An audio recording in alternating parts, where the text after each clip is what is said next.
ito ba? Basta ba? Magkumusta? Mayaman na. Karyo na na, bala magpundap na, ay mo kagay. Yung mayaman, kaya po. No, di ba kaingon niya, yung mayaman sa kwarta, pero sa kay Palo, no?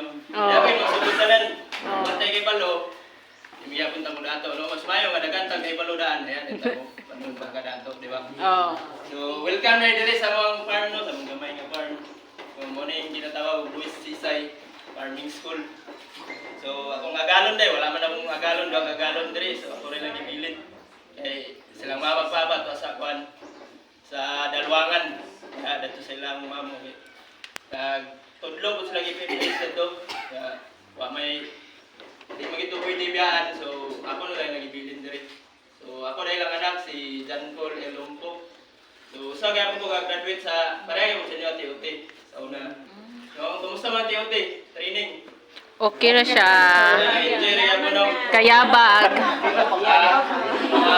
Kayabag. Kaya. Relax pa kayo. Sunod si Mana rin, Nana. Sunod si Mana na, ayahay niya kung kayo. Enjoy, bigyan mo. Okay, sunod mo. Alam mo matunan na yun. Graduate naman po. Graduate na mo na yun, no? So, kanya mong farm day is usa na may ka learning site, then at the same time farm school na po mi. So makita nyo sa gawas kanang naitis lang tarpaulin niya mo na mong qualification tanan mo na mong ginatudlo bitaw. Like sa IFFS, then itudlo po mi pest and nutrient management, then organic concoction, organic fertilizer, organic pre-rinse chicken. So tanan niya qualification sa OAP amo na ginatudlo. So, kailangan padulugin, mahimong in situ. Then, ganin po na mong farm is organic yun mi. No, daily, wala pa may na-certifyan pero organically grown niya mong tanan. Magkita nyo sa palibot. Wala yun siya gamit yung mga synthetic. Pero karon magkita nyo, sagbot yun, no? Sagbot kayo. So, organic yun ay kay sagbot mo ngayon. So, wala kayo may kapananom kay karon pa po nagulan. No, sagka mo, nakasinati mo. So namin tanong niya kuan niya ng palya o kuan na gyud ay patula. Then makita ay basic matingala mo wala may basakan dire. No niya basakan ay kuan ba sa rice raw yung gitrainingan pero among basakan na dire tamo kaning saba. So basic gusto mo tanaw pwede ra punta mo tabok. So kay saba. Pero dito wala pa itanong kay kato pa man wala pa pud mi kag mapping. So, kato po namang basakan is tunga sa hektarya rin yung ito, pero organic to siya.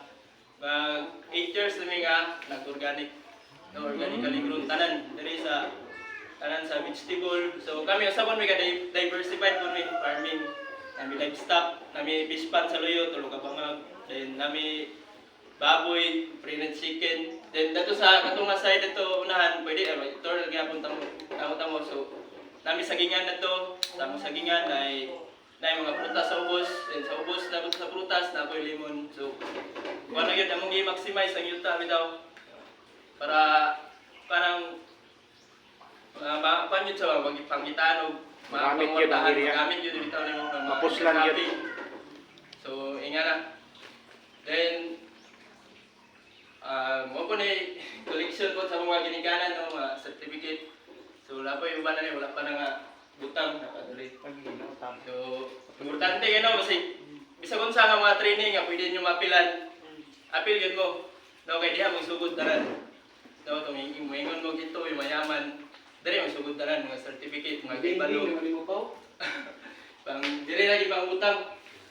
So, kana, kuhan po, kana, masarap po may ka-race specialist kami doon sa papa.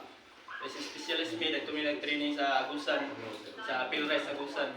So, basi gusto po mong training na to, pwede rin po mong doon sa mga nakarecommend man mi dito. Pero ang training na to, 4 to 5 months, o almost 5 months ka training, wala uli-uli. So, dito rin mo pirmi sa Apil Rice Agusan, pero libre mo tulganan, libre kaon, libre tanan. Libre chicks. Libre igat ito, sir. Ay, igat ito. Wala mo ito nga igat. Isa ka mong igat ito. Mga tukuan ba? Lain mo itong igat niya. Bangag mo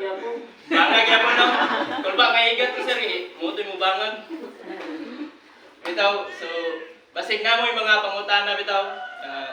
Kanay ato gyud po ning itur gyud na mo basig na mo yung mga pangutana. So pangutana rin po mo sa kuha kay basig matubag rin po nako.